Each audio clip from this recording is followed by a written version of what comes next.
อ่าเอามากินหมักตองอยู่เฮือนน้องนุชก่อน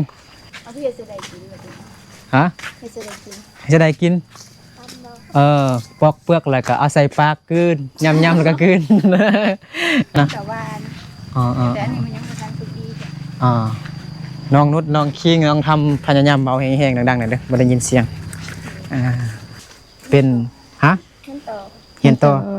ต่อมหาวิทยาลัยว้าที่ไปเฮียนอยู่ใส่อยู่เวียงโรงพยาบาลอยู่เวียดนามจีน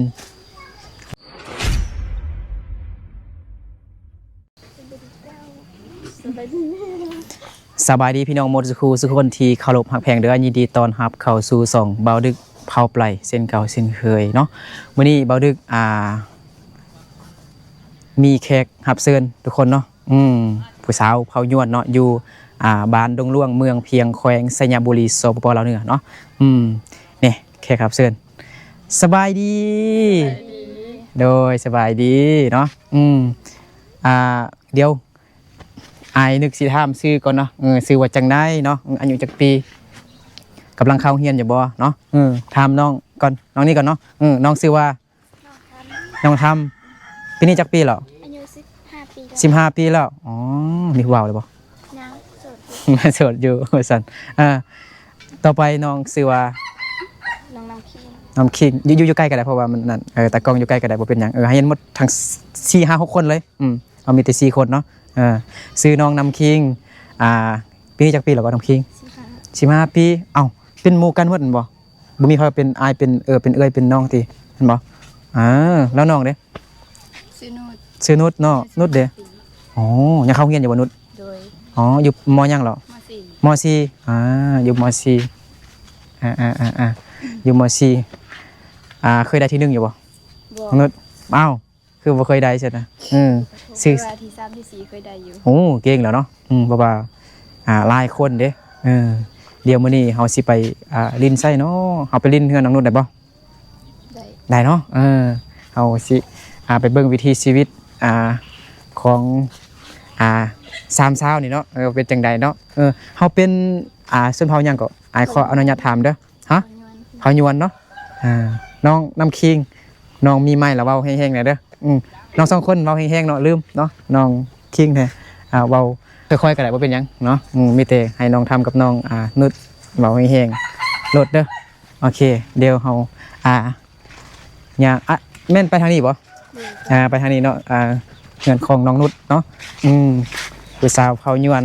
ย่างซ่าๆเด้อจักหน่อยไอคือตะกล้องเดี๋ยวไอสิล่มได้ นี่เนาะบรรยากาศอยู่บ้านของน้องๆ3 คนเนาะน้องคิงยังเข้าเรียนอยู่บ่ฮะเขาอยู่ม.หยังฮะม.1บ่ตอนนี้นะปัจจุบันเนี่ยยังเข้าอยู่บ่ยังเข้าอยู่ม.1ฮะเขาปิดเทอมแล้วเนาะโอเคอยู่ม.1เนาะน้องทำยังเข้าเรียนอยู่บ่หรือว่าออกแล้วออกแล้วเนาะเดี๋ยวเฮามาซื้อกล้วยอุดหนุนอันอีเมก่อนเนาะแม่สิขายหรือว่าสิอายปิดลังใส่เฮาเนาะ เอาอันวีใดนี่นะให้น้องนุชน้องทำน้องคิงเลือกมาดูวีใดแบบเป็นตาแซ่บๆ นะคิงเอาไม่เอาวีนึงสวยอันเมียเนาะจังไรเฮามาเอาเงินให้เพราะว่ายังประธานไปกดเงินมาเถอะนะ4,000 วะนะโอเคจังไรเอามาให้เด้อเงินเด้อไปเอาอันมากล้วยไปกินเงินน้องนุชเป็นบ่น้องนุชโอ้ผู้สาวเผายวนเขามีแต่ผู้จบผู้งามเนาะแต่ว่าอยู่บ้านเฮานี่อายุประมาณ13 ปี14 ปีนี่บางคนนี่มีผัวแล้วบ่มีอยู่มื้อนี้ก็ฝนบ่ตกพี่น้องเนาะมันก็ฟ้าบดแล้วก็บ่มีแดดเนาะบ่ท่ากลางคันห่มก็ได้เนาะร้อนเนาะแต่ว่ามันเอาขนาดทุกคนเนาะมันอบเอาเนาะอากาศ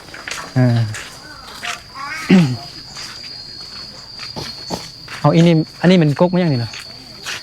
คือว่ามีมากอยู่บ่แม่นเนาะมันเป็นเครืออันแม่นก็เอิ้นมักเทวดาบ่หรือว่า นี่มักอีหยังนะเขาเอิ้นนะฮู้บ่น้องนุชมักสวรรค์มักเทวดาทุกคนเนาะ น้องคิงคือบ่เว้าหยังซั่นนะจักหน่อยอายสิให้ห้องเพลงเนาะผู้ละเพลงเด้อห้องบ่เป็นคือห้องบ่เป็นต้องห้องให้เป็นเอาเนาะโอ้เงินน้องนุชคือว่าอยู่ไกลแท้อีกจักเม็ดถึงฮอดอีกจักชั่วโมงประมาณ2 ชั่วโมงป้าหยอกว่าซั่นสร้างว่าเนาะน้องนุชก็ได้เนาะพวกน้องย่างซ่าก็ได้เด้อคิงอยู่อันเครื่องกลางอยู่เครื่องกลางพอดีมีไม้อยู่เครื่องกลางเด้เอาเว้าน้องคิงบอกเว้ายั่งเลยเนาะมื้อนี้อากาศอบอ้าวแห้งพี่น้องเนาะโอ้อยู่บ้านเฮานี่ก็มีมากกระทินเนาะบ่เอามากินกับมะหยังมันจึงแซ่บตำบักหุ่งเจ้าเฮาตำบักหุ่งได้บ่จะกินซีมือของน้องนุชน้องคิงน้องทำนี่นะอยากกินซีมือของผู้สาวยวนเฮานะฮะเซฟใส่ปลาแดกแล้วก็เซฟเลยฮะลำบากนะเมื่อเช้านี่กินข้าวกับหยัง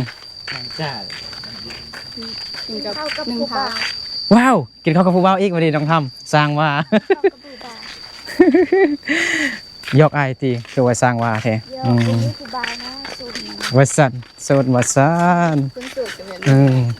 วัสันเห็ดยังก็ได้นะคนโสดนะอย่ากินมะพร้าวเนาะพวกน้องย่างชาก็ได้ไอ้นึกสิล่มแล้วเนี่ยตะกองสิล่มแล้วเด้อันนี้เป็นมะพร้าวไผ่นี่นะแม่นน้องของน้องนุชบ่บ่แม่นของไผ่ของแม่เอาไปกินมักส้มอยู่เฮือนน้องนุชเนาะเดี๋ยวทำแม่ก่อนโอเคเอามากินมักตองอยู่เฮือนน้องนุชก่อนอากาศร้อนแห้งเอาอีกนี่คือย่างเข้าในสินะนี่นั่งยืนนอกนี่ก็ได้นะสบายดีแม่สบายดีสิมาลักมักตองหน่อยได้บ่ได้อยู่นะแต่ใส่แต่อันมากมันนะน้องนุชฮะเมื่อแรกนี่ซื้อเลขอีกเนาะทึกอีกเหรอซื้อเลข6 ตัวแม่เมื่อแรกนี่ออกเลขแบได้เมื่อแรกนี่นะโอ้ตัวแมวนะฮักพี่น้องเนาะนะฮักคืออันเจ้าของเนาะน้องนุชเป็นเจ้าของเลยเอาไม้ให้น้องนุชก็ได้เพราะว่าน้องนุชเบาหลายกว่าเนาะโอเคใส่หมักตองนะอยู่ทางไหนอยู่ทางหัวนะโอเคเอาไม้ไปแม่นเอาเนาะมันบอกมีใหม่บ่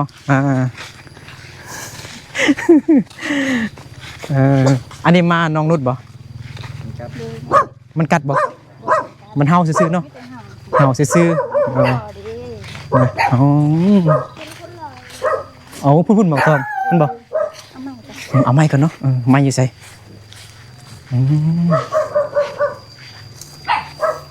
น้องนุชนักเรียนเก่งได้เซ็งได้ที่ 1ทุกเดือนบ่แม่นเนาะได้ที่3ที่4เห็นบ่แล้วบ่เคยได้บ่ที่ 1น่ะน้องนุชบ่เคยได้ฮะโอ้บางเดือนได้ที่10 ปลายโอ้ก็เก่งแล้วเนาะหมักตองโอ้ยลืมเอาอันคือว่าอมยิ้มอยู่พุ่นเดี๋ยวอมยิ้มมาซ้ำเอาอยู่พุ่นเก็บ2 คนนะเก็บเด้อน้องคิงกับน้องทำเก็บเนาะกำลังกินอมยิ้มอยู่จะกินขนมหรือจักหน่อยไปเฮือนไอ้นุชเด้อที่ซื้อขนมไปกินแม่นไหนบ่เอาแย่งกันขึ้นไหนบ่ไฟขึ้นไหนเด้น้องนุชขึ้นไหนบ่ได้บ่ทำขึ้นได้แต่ว่ามันสูงอยู่อันตรายเนาะบ่ขึ้นก็ได้แม่นเอาหรือบ่ขึ้นแต่ฮอดอันง่านี่แล้วก็แม่นเอานี่แม่นนี่ก็ได้นะได้บ่น้องนุชสาวยวนเป็นตาหักตาแพงพี่น้องเนาะ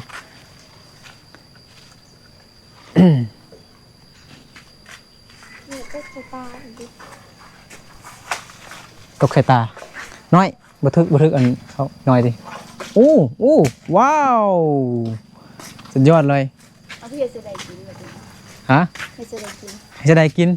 ทำเนาะ ปอกเปลือกอะไรก็เอาใส่ปากกลืนยำแล้วก็กลืน ยอกดวงน้องเขาพี่น้องเนาะบางทีเขาเฮ็ดแบบเขา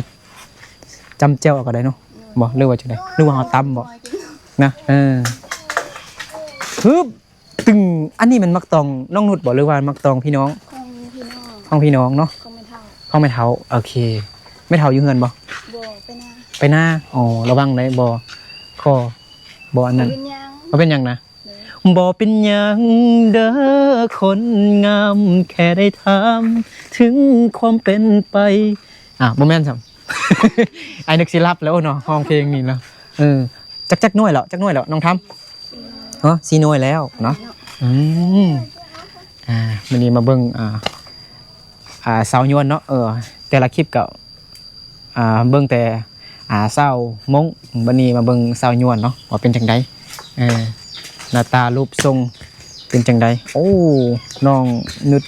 แม่นแบบคักดีเนาะพอแล้วบ่อันนี้แม่นเฮาซื้อเอาบ่หรือว่าจังไดบ่ทาซื้อติ บ่ทาสิ อ๋อบ่ทาซื้อ โอเค จากของเฮือนใจดีเนาะใจดีคืออันน้องนุชเนี่ยบ่เฮือนน้องนุชมีแต่อันมากลำไยเหมือนบ่สต็อปเดี๋ยวหน่อยน้องทำอันนี้มันเงินไม่เท่าเนาะเดี๋ยวน้องทำไอ้น้องคิงอยู่นี่มันไอไปก่อนไอนึกไปก่อนได้จังหน่วย5 หน่วยโอเคกินหมดดิบ่มักต้องนี่ส้มหรือบ้านถ้ามันอันสุกกับหวานแต่อันนี้มันยังบ่ทันสุกดีน้องนุชน้องคิงน้องทำพยายามเบาแห้งๆดังๆหน่อยเด้อบ่ได้ยินเสียงเพื่อให้ผู้เบาได้ยินเสียงแล้วเนาะ ปีหน้านี่สิเอาพวกหมดแล้วติเบิ่งนี่นะเบาเถอะถ้าผู้เบาถ้า FC ไอ้นึกมาเอาติ มีตั้งน้อยบ่โต๊ะน้อยนั่งกินอยู่นอกอย่างไดบ่มื้อแรงนี้น้องนุชแม่น้องนุชว่าสิซื้อเลขอีกทุกคนเนาะแม่น้องนุชว่าทึกเลขตลอดซื้อเท่าใดทึกตลอดมื้อแรงนี่ทึกเลข6ตัวพุ่นเนาะมันมีแต่อันนี้เนี่ยได้นี่ก็ได้โอเคว้าผู้สาวหน่อย2คนนั่นนะ โอ้ยมันยานเนาะมายานไอ้นึกแล้วไอ้นึกคือทรงโจรพ้นบรรยากาศเนาะอยู่ในบริเวณ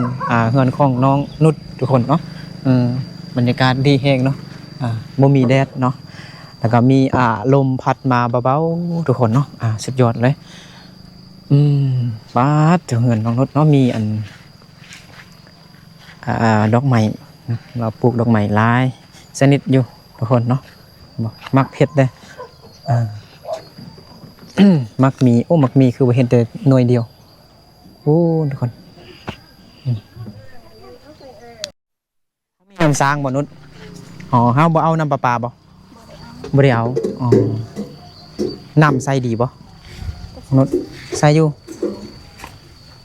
เลิกแห้งเนาะจักปอกจักคอนะ14น้องได้นับไว้ ไม่ได้แหละ กูสันพ่อบอกเนี่ยมื้อนี้พ่อไปยังเห็นแต่แม่ไปหายแล้วน้องนุชบ่ได้ไปบ่ไปให้เฮาหรือว่าให้เขาให้เฮาคือให้พ่อไปผู้เดียวสันหรือว่าไปเบิ่งซื่อๆบ่ได้ไปเฮ็ดเวียกไปเบิ่งอันซื่อๆเนาะน้องนุชก็ได้เอาแห้งอันไทยบ้านเพิ่นบ่เอาแห้งแบบตอนนี้เลยบ่ได้เอาแล้วน้องนุชก็เฮ็ดนาอยู่บ่บ่เฮ็ดแต่ไห้เนาะเฮ็ดไห้ปลูกอีหยังเด้ปลูกมันแล้วก็ปลูกหยังเด้ปลูกแต่มันบ่ได้ปลูกข้าวบ่เฮาปลูกมันไข่มันซื้อข้าวกินแม่นบ่แล้วแ แต่ละปีเห็นได้หลายบ่ได้ประมาณน้องฮู้บ่ได้จักล้านประมาณจักล้านนะแต่ละปีนะ ประมาณ ได้100 ล้านบ่ 15 ล้านโอ้ได้หลายเนาะเก่งๆเนาะน้องนุชเขาเรียนอยู่พี่น้องเนาะอยู่ม.4บ่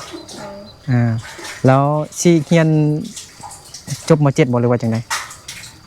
หรือว่าเรียนหอดมจิต แล้วเราสิเรียนบ่ซั่นหรือบ่เรียนไปเรียนแต่จบแต่ม.4นั่นก็พอ มจิตหอดมจิต เรียนฮอดม.7อ๋อโอเคเรียนก่อนนั่นแหละเรียนหลายๆรถเนาะความรู้นี่ให้ใส่ตลอดชีวิตพุ่นใดมันบ่คือเงินแท้หาแล้วบ่เดียวกันเบิด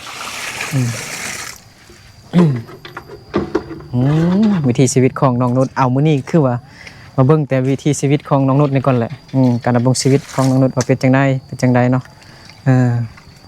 กินอยู่จังได้เนาะมือEP ต่อไปเราจะเบิ่งวิถีชีวิตของน้องคิงกับน้องทำวันนี้มาเบิ่งวิถีชีวิตของน้องนุชก่อนเอ้าน้องนุชอันน้ำนี่มันไล่ไปใช่นี่มาฮอดนี่ละมดบ่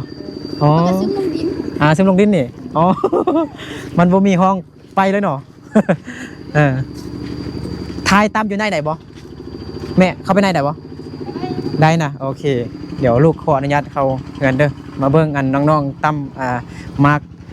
ตองกิน EP ต่อไปเราเบิ่งอันวิถีชีวิตของน้องคิงกับอันน้องทำเด้อมื้อนี้มาเบิ่งวิถีชีวิตของน้องนุชก่อนซิมหรือบ่ส้มหรือหวานหรือเปรี้ยวส้มซิมแล้วเปิดสดหรือบ่ เปิดสดอันมักต้องเลยนะ ขึ้นเลิกลายคิงเอาน้องบ่เป็นยังใหม่อยู่นี่อันหนึง เอานุชไปยังล่างคกมีแต่นุชเมาลายผู้เดียวเด้2คนเนี่ยคือว่ามิตรจิรีอยู่ขี้อายบ่ฮะ เจ็บคออ๋อกินเหล้ากินเบียร์ลายเด้บ่ได้กินคือว่าเจ็บซะนะอากาศเปลี่ยนแปลง กินฮอดผู้บ่าวลายติมีผู้บ่าวครับ บ่มีผู้บ่าวซ้ำ มีผู้บ่าวให้คิด อ้าวบ่มีผู้บ่าวให้คิดฮอดว่าซั่นพี่น้องเนาะใครที่ สนใจผู้สาวหน่อย ความฮักนี่มันก็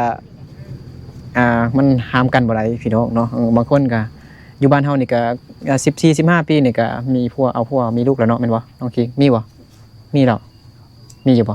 15-16 ปีนี่มีแบบเอาผัวแล้วก็มีลูกกันนะมีบ่34น่ะ13-14นี่ก็มีผัวแล้วอ๋อนี่แหละพี่น้องเนาะถ้าเฮาสิสัมภาษณ์หรือว่าไปถ่ายอันผู้สาวที่มีอายุหลายๆนะอายุประมาณ18หรือ19หรือว่า20กว่าปีนี่จะบ่เห็นหรอกพี่น้องเนาะเพราะว่าเขาเจ้าเอาผัวตั้งแต่น้อยนะสำหรับอยู่ในชนบทลาวเนาะบ่คืออยู่ทางต่างประเทศนะอยู่ไทยบ่อยู่อเมริกาบ่หรือว่าอยู่เวียดนามจีนมันยังหั่นนะก็คือเขาเว้าหั่นนี่คั่นเอาผัวแบบตอนอายุหลายแบบเวลาเอาลูกกันนะแบบมันจะบ่ค่อยจังไดลูกบ่ค่อยงามบ่ค่อยเล่าหั่นนะน้องนุชไปยังมาไปล้างคกมาล้างคกบ่ล้างซากคือบ่ให้ครบใช่นะล้างคกล้างซากสิเนาะเอ้ามื้อเช้านี่เฮ็ดหยังกินเมื่อกี้ไอ้ถามว่ากินแม่งกินข้าวกินผู้บ่าวสิแม่นเหรอฮะเอาว่าความจริงดูตอนเช้านี้น้องคิงกินข้าวกับอีหยังปลากินปลาเอาน้องทำกับกินปลาเอาเมื่อวานนี้บ่แม่นไปซ่อนเนอะไปซ่อนนำกันเนอะว่าจังไดปลาเป็นหยังปลาธรรมชาติปลาเขาเลี้ยงฮะปลาธรรมชาติน้องนุชได้กินข้าวกับหยังฮะอ้าวคือว่าตรงกันแท้มื้อนี้3เช้าเนี่ยคือว่ากินแต่ปลาวันนี้เดี๋ยวสิมีเก็ดคือปลาได้กินปลาหมดเนาะ เนาะผู้สาวเฮาเป็นผู้สาวเผ่ายวนแม่นบ่ผู้สาวเผ่ายวนพี่น้องเนาะเป็นตาฮักตาเพลงเนาะยิ้มแย้มแจ่มใสนิสัยใจคอดีมารยาทดีพี่น้องเนาะคล้ายๆคือสาวผู้ไทยสาวยวนคล้ายๆคือสาวผู้ไทยเลยไปท้ายผู้สาวมงหลายคลิปแล้ววันนี้จึงมาเปลี่ยนชนเผ่าก่อนเนาะผู้สาวชนเผ่ายวนบัดนี้เป็นตาฮักตาเพลงคือเก่าเนาะแล้วก็ปีหน้านี่ก็3 คนก็สิเอาผัวแล้ว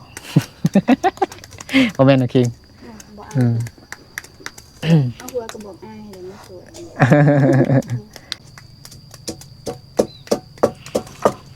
เอาคือมิดแล้วบัดนี้น้องคิงน้องนึก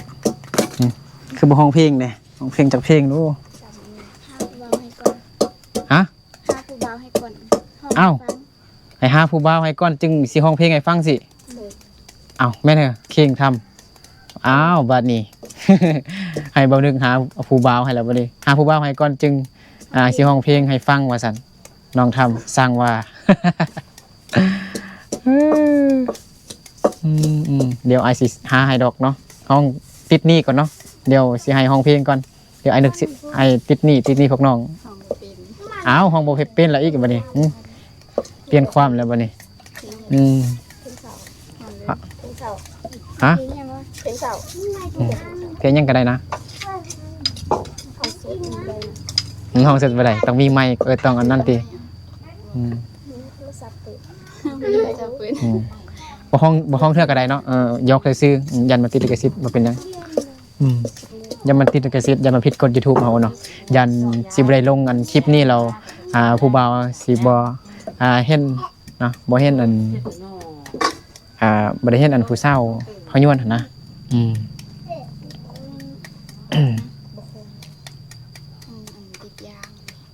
เป็นยางมันติดยางอีหยังเดี๋ยวมื้ออื่นนี่อาสิหาผู้บ่าวให้ แล้วก็มื้ออื่นก็ร้องเพลงให้ฟังหน่อย เพลงหยังไผแบบมักเพลงหยังแบบมักที่สุดอ่ะนะถามน้องคิงก่อนคิงมักเพลงหยังบ่ฮ้องก็ได้แต่ว่าเว้าชื่อเพลงมานะให้อันผู้บ่าวกำลังเบิ่งอยู่นี่คนหาเอาน้องคิงมักฟังเพลงหยังเพลงลาวเพลงไทยเพลงอันอังกฤษบ่เวียดจีนบ่ลองเว้ามาดูเพลงหยังเพลงไทยเพลงหยังบ่ลืมซื้อเพลงเอาห้องมาคำนึงก็ได้ไอ้ฮู้เนาะ 2-3 คำนี่ก็ฮู้อยู่แล้วเพลงลายใจฮะจืดคิดเห็นใจมองเห็นคิดเห็นใจห้องจากท่อนฮุกได้บ่ห้องท่อนฮุกได้บ่ได้อยู่แต่ว่าอาย น้องนุชได้มักฟังเพลงอย่างเพลงลาวเพลงไทยเพลงเวียดเพลงจีนเพลงอเมริกาฮะบ่อายนี่เพลงอันนั้นนะเพลงจีนนะเห็นบ่เพลงจีนแต่แบบบ่ฮู้ชื่อนี่เฮามาแต่ว่ายังก่อนสบายดีฮะนี่เฮามานะสบายดีสินี่เฮามานะบ่แม่นสบายดีอยู่บ่เห็นมั้ยนะแล้วค่อยยังเจ้าว่าจังได๋นุชภาษาจีนสบายดีกินข้าวจังได๋กินข้าวซื้อฟางกินน้ำเลยรู้ป่ะโอ้โหบ่ได้ซื้อฟางว่าไอ้นี่เฮามานี่จ่ายนาลีไอ้กับบ่ฮู้คือกันไอ้ฮู้แต่ภาษาเวียด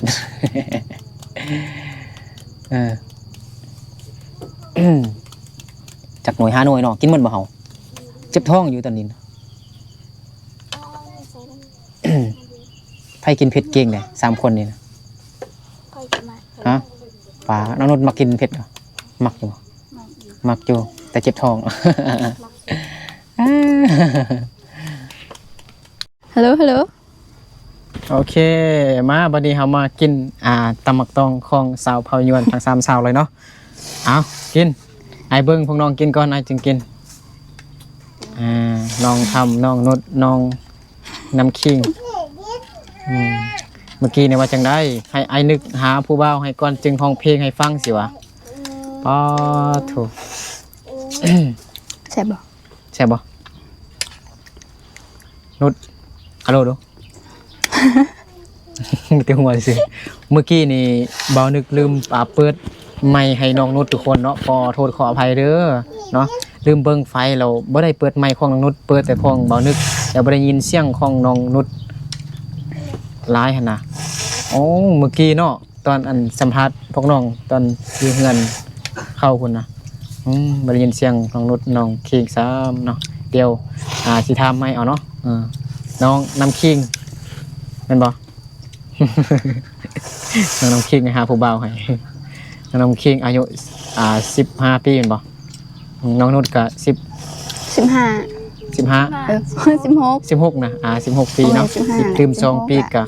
เป็นผู้สาวแม่นแหละเป็นผู้สาวเต็มโตเลย18 ปีขึ้นเมื่อเขาเอิ้นว่าเป็นผู้ใหญ่แล้วเด้อแล้วน้องทำอายุ10 ปีแม่นบ่15เนาะคิดว่า10 ปีประมาณ หยอกน้องทำซื่อๆเนาะเป็นจังไดว่านหรือว่าส้ม สม เทศหรือว่าจังไดจาง จ้าง บ่มีหยัง เออ บ่มีหยังบ่มีปลาแดกบ่ บ่ อืมใส่แต่เกลือแป้งนัวซื่อๆเนาะเฮาประหยัดงบเด้โดยเดียวอ้ายก็สินั่งกินน้ำเนาะเบิ่งก่อนเห็นมืดอยู่บ่ปึ๊บมาอีมาแม่กินน้ำบ่แม่นั่งเบิ่งเฮาอยู่เทิงทุกคนเนาะ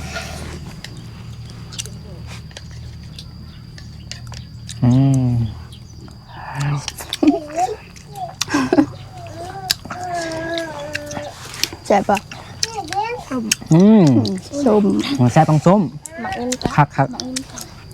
มันอินตาเนี่ย ทั้งส้มทั้งเผ็ดทั้งแซ่บแซ่บบ่ทุกคนเนาะขนาดบ่ใส่ปลาแดกเลยปกติแล้วเฮากินส้มอันนี้เฮาต้องใส่ปลาแดกมันบ่มันแซ่บมันบ่เฮาคนงามคนโลเฮาบ่ต้องกินปลาแดกเนาะ ด้วย มื้อนี้น้องคิง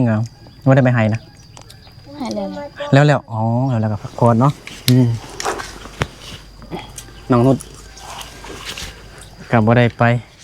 มีแต่พ่อไปแม่นบ่พอไปเบิ่งหน้าไปเบิ่งให้สิบ่บ่ มื้อนี้บ่ได้นั่นไปให้ไปไส ไปกดเฮือนของน้ำลุงวัน กดเฮือนน้ำลุงวัน ค่อยบ่ฮู้ซะ อ้าว น้องนุชว่าไปเบิ่งให้ว่าฉันบ่แม่นอ๋อ ไปไหนไปให้ ไปช่วยเข้าสิไปปุ่นเฮือนแปลว่าหยังปุ่นเฮือนแปลว่าหยัง เฮือนไปแค่กดมางเฮือน มางเฮือนทุกคนเนาะภาษายวนเฮาแม่นเอิ้นว่าปุ๊ดบ่ ปูด ภาษายวนนี่หลายคำนี่คล้ายๆคือไทยได้เนาะสมมุติว่าไปหยังหรือว่าไปเซิร์หั่นน่ะเขาเอิ้นว่าไปไหนแม่นบ่ไปไหนแล้วก็มีอีหยังได้เนาะแล้วก็มีหลายๆคำอยู่ทุกคนเนาะมันคล้ายๆคือภาษาไทยนะเพราะว่าส่วนหลายอยู่บ้านเฮานี่เขาอพยพมาตั้งแต่ไทยแม่นบ่ โดย แม่นบ่แม่ อพยพมาแต่ไทย แล้วแม่ก็อพยพมาแต่ไทยมาอ๋อ แม่เกิดอยู่ชุนเต็งคำ อ๋อโดยเนาะแม่ของน้องนุชนี่ก็เกิดอยู่ไทยพุ่นทุกคนเนาะเป็นหมู่บ้านที่อพยพมาจากประเทศไทยเนาะจังหวัดหยังวะเอิ้นว่าจังหวัดน่านจังหวัดมันหยังจังหวัดเชียงรายบ่แล้วนุชเกิดอยู่ไทยบ่หรือเกิดอยู่นี่ เกิดอยู่นี่ อ๋อน้องนุชเกิดอยู่นี่เนาะอ๋อน้องนุชมันเกิดอยู่ลาวแต่ว่าแม่มันเกิดอยู่ไทยบ่แม่หรือว่าเกิดอยู่ไทยเนาะ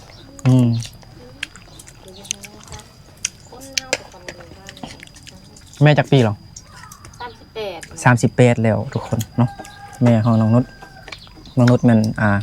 16 ปีแม่นบ่นุช โดย16 ปี 16 ปีอยู่ม.4 เนาะมาเรียนเก่งดีเด่นของโรงเรียนทุกคนเนาะบ่แม่น ได้แต่ที่สุดท้ายสิวะก็บ่เก่งฮอดปานนั้นแหละ พอได้อยู่ แซ่บเนาะจังนั้นเฮาสิไปกินอีหยังต่อมักม่วงมักส้มโอบ่มักขนุนมักมี ยังบ่สุกอ่ะมียังบ่สุกอ่ะ นี่แหละพี่น้องเนาะเป็นตาหักตาแพกเนาะสาวเผายวนอยู่บ้านดงหลวงเมืองเพียงแขวงสัญญบุรีสปปลาวเหนือเสียบเนาะมักโตกับเสียบเนาะผู้สาวก็งามพี่น้องเนาะให้เบานึกหาผู้บ่าวให้ว่าซั่นเนาะจึงสิร้องเพลงให้ไอ้นึกฟังว่าซั่นทุกคนต้องได้หาผู้บ่าวให้แล้วบัดนี้หาผู้บ่าวพอแห้งโดนน้องทำว่าหาผู้บ่าวให้ได้ว่าซั่น อายุแค่15 ปีให้หาผู้บ่าวให้แล้วบัดนี้แต่ว่าความหักบ่เกี่ยวกับอายุนะความหักมาเกี่ยวกับอายุน้อยก็เอาได้นะ มันเกี่ยวกับจิตใจ เกี่ยวกับจิตใจว่าซั่นมันบ่เกี่ยวกับอายุ เบิ่งบ่นึกนางทุกคนเนาะนางคือผู้หญิงเลย ก็คือผู้หญิง FC ว่ากระเทยเลยบ่ได้เด้โอ้เสียบอร่อยห้องไม่ทั่วนะห้องไม่เท่าอ่ะโดย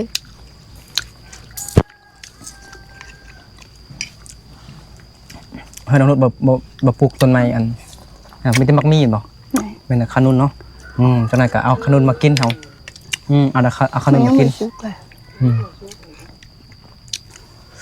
ม่วงกับมอดอุ้ยเปิดเนาะมะม่วงกับมดเลยแซ่บมื้ออื่นนี่สิไปให้ไปชวนจ้ะบ่3 สาวนี่นะบ่ฮู้ค่ะบ่ฮู้เถอะมึงเถอะก็ไปให้มื้ออื่นไปให้มื้ออื่นเนาะ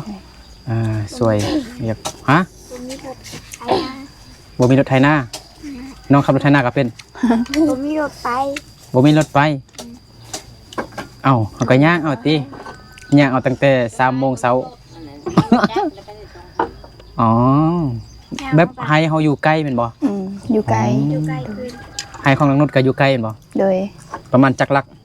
จักปานเฮาไปเนาะย่างไปประมาณจักชั่วโมงประมาณชั่วโมงครึ่งเกือบหอดชั่วโมงไปทางใดนะเกือบหอด2 ชั่วโมงไปทางใดทางมันก็มาดูพุ่นนะรถมีแต่คันเดียวก็ไปได้2 คนเนาะอัดซ้ำไปมันก็ ทางบ่ค่อยดีปานใดเนาะย่างมันสิอันหัวทุกคนเอาอีพอบ่เอารถจักรนี่ไปซ้ำมันเพล่ะเอารถเข้าไปมันเป้แล้วนะ มันเป็นอย่างเจ็บหัวใจบ่ มันเจ็บกะโหลก อันนี้ก็เป็นกะโหลกบ่ไหน เลยมื้อนึงเนี่ยเฮากินข้าวจักครับน้องคิง4ฮะมันกินอยู่ตลอดเวลาเลยนะ4ครับ3ครับที่ตอนเช้ากินหยังมองแฮงกินปลาตอนช่วยบ่ฮู้กินอะไรฮะบ่แต่ละมื้อกันนะน้องเคยกินนะแบบปกตินะบักเดือกะกินผู้เบามันกินเฟอเนาะตอนแรกเนี่ยกินผักบ่แม่นติบักเดือกกินผักกินผู้เดียวแล้วกินน้ำผู้เบา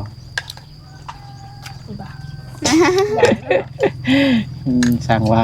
มีกันยอกอีกกินให้หมดเด้อกินหมดซ้ำเดี๋ยวทองโอ้แดดมาแล้วบ่แดดมาแล้วเนาะฮอนๆทุกคน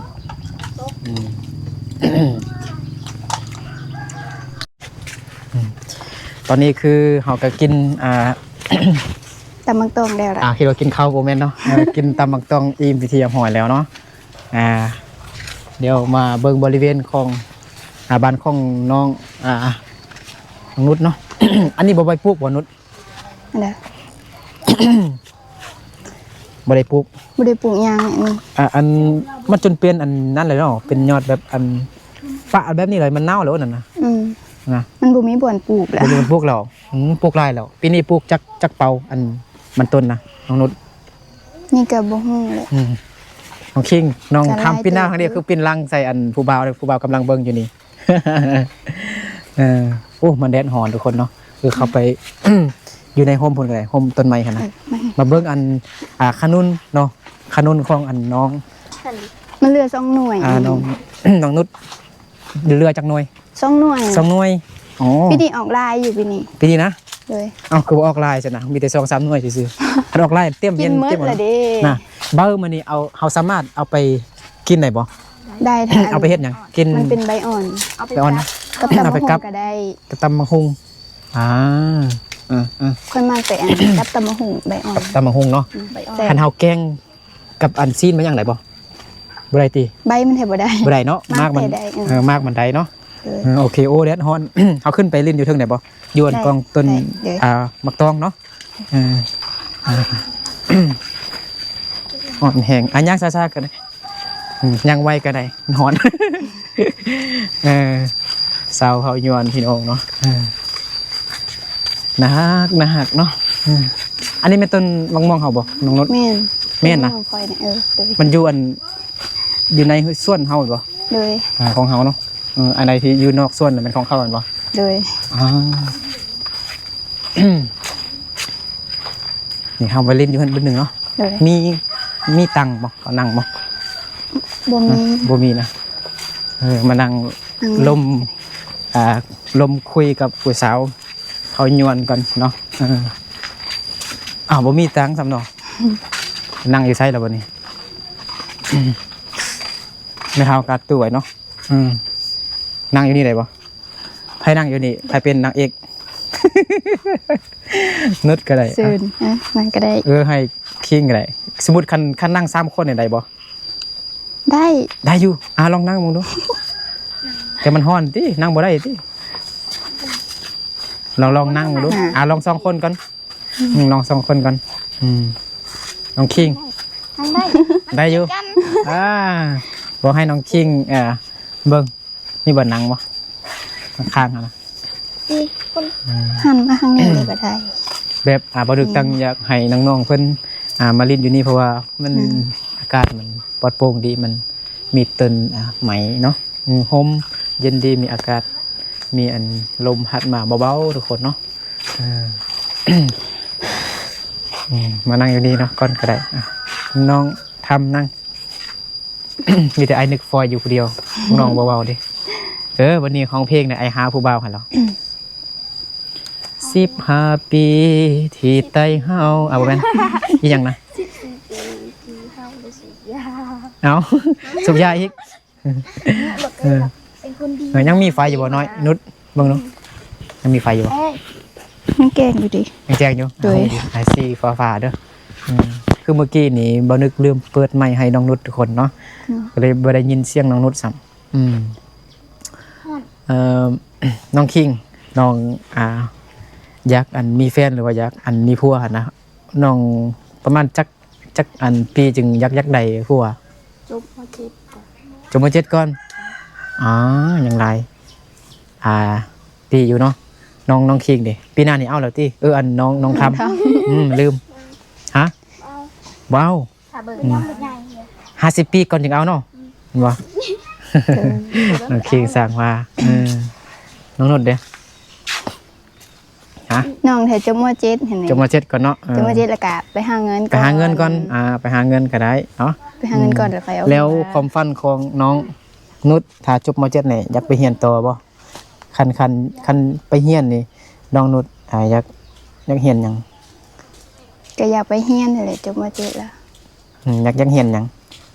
เป็นพยาบาลทานหมอตำรวจอีหยังก็แล้วแต่ เงินมาหลายอย่างหลายขนาด อันนี้ก็บ่ฮู้เด้อ บ่ฮู้เทื่อ เลย บ่แบบความใฝ่ฝันของน้องแบบแต่น้อยมาแบบเห็นเขาเป็นแล้วแบบอยากเป็นมันยังหันน้องได้คิดไว้บ่ จะเป็นตำรวจ จะเป็นตำรวจโอ้ได้อยู่เนาะผู้สูงอยู่พี่น้องเนาะแต่ว่าตอนนี้ตำรวจเนี่ยป้าแพงเลยทุกคนเนาะเป็น100,000 บาทพุ่นแหละ อยากเป็นหยังก็ได้แต่ถ้ามันเป็นได้ นะ ทำเงิน เป็นที่ฮักของผู้บ่าวได้เนาะ ได้ สั่งว่าน้องคิงเด้จบม.7นี่สิเป็นห นั่นต่อ เรียนต่อมหาวิทยาลัยว้าสิไปเรียนอยู่ไสอยู่เวียงลงหอบางอยู่เวียดนามจีนอเมริกาบ่ อยู่สิงคโปร์ หึ อยู่สิงคโป อ ร์ ยู่สิงคโปร์น้องน้องคิงสิไปสิงคโปร์นะฮะ น้องคิงยิ้มงามๆดูไอ้สิเอาเฮ็ดหน้าปกนะหน้าปกคลิปยิ้มงามๆโอ้มันเหลื่อมเนาะมาข้างนี้กันโอ้ยยิงอีหยังน่ะบักหลา ยิ้มงามเนาะยิ้มจังไดแบบยิ้มแบบน้องเคยยิ้มแบบที่เฮ็ดให้ผู้บ่าวแบบหัวใจละลายมันยังหั่นนะเอายิ้มมึงดูแต่ละคนยิ้มดูพอแล้ว น้องนุชดิมีบ่แบบยิ้มจังไดแบบเคยยิ้มแบบที่เฮาแบบเฮาเวลาเฮาแต่งหน้าแล้วเฮายิ้มแบบงามๆจังหน่อยหั่นนะแต่ว่ายิ้มได้ก็งามแล้วเนาะทั้ง3คนนี่ทุกคนยิ้มจังได แบบไทยหู น้องทำดิดูนะแบบไทยฮู้บ่ซั่นเนาะแอปเบลสิวะ เบล เดี๋ยวจักหน่อยบ่นึกก็สิส่วนน้องๆไปกินขนมทุกคนเนาะกะ ไปตูด อายนึกวะ เลยตูดเองเด้อ โอเคเนาะนี่แหละพี่น้องเนาะมื้อนี้ก็มาลิ้นนำน้องๆเนาะทั้ง3คนอยู่เมืองเพียงเนาะสาวเมืองเพียงเนาะเป็นสาวเผ่าย้วนได้เนาะอยู่แขวงสัญบุรีใครสนใจคนใดก็เลือกได้ แต่ว่าพวกน้องยังว่าแบบบ่ฟ้าวเอาอันทั่วนะยังน้อยอยู่ ยังน้อยอยู่เนาะเอาถ่ายรูปกับไอ้นึกจักรูปดูยิ้มงามเด้อเห็นหมดบ่ ยิ้มงามๆเด้อ เดี๋ยวเบานึกจะพาน้องๆไปกินขนมก่อนเนาะขามาไทยน้องๆเนาะมาสัมภาษณ์น้องๆแต่ว่าเมื่อกี้เสียดายต้นคลิปเบานึกเริ่มกดกาลืมเปิดไมค์ให้น้องนุชเนาะเราบ่ค่อยได้ยินเสียงชัดดีหั่นนะก็ขอโทษขออภัยFC หมดสุคนเด้อเนาะมื้อนี้ก็มาเล่นนำน้องๆก็ม่วนๆทุกคนเนาะน้องๆก็ได้ตำมักตองให้เบานึกได้กินเนาะน้องๆก็กิน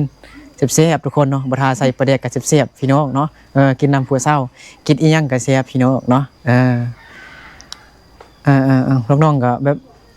นิสัยใจคอดีพี่น้องเนาะยิ้มแย้มแจ่มใสลมม่วนเนาะสาวเฮาย้วนเดี๋ยวเฮาสิไปกินขนมเนาะเลย โอเคเนาะตัวไอ้นึกว่าซั่นโอเคได้นะเอาเนาะสำหรับคลิปนี้ก็เบานึกแล้วก็น้องๆทุกคนเนาะน้องนุชน้องคิงน้องทำขอลาพ่อแม่พี่น้องโมดสุคนไปก่อนถ้าใครเกิดมาคลิปนี้ฝากกดไลค์กดแชร์แล้วก็กดติดตามเนาะที่สำคัญก็อย่าลืมกดกระดิ่งเพื่อบ่พลาดคลิปใหม่ๆเนาะของเบานึกโอเคสบายดียามมืองามๆ สบายดี สบายดีเนาะ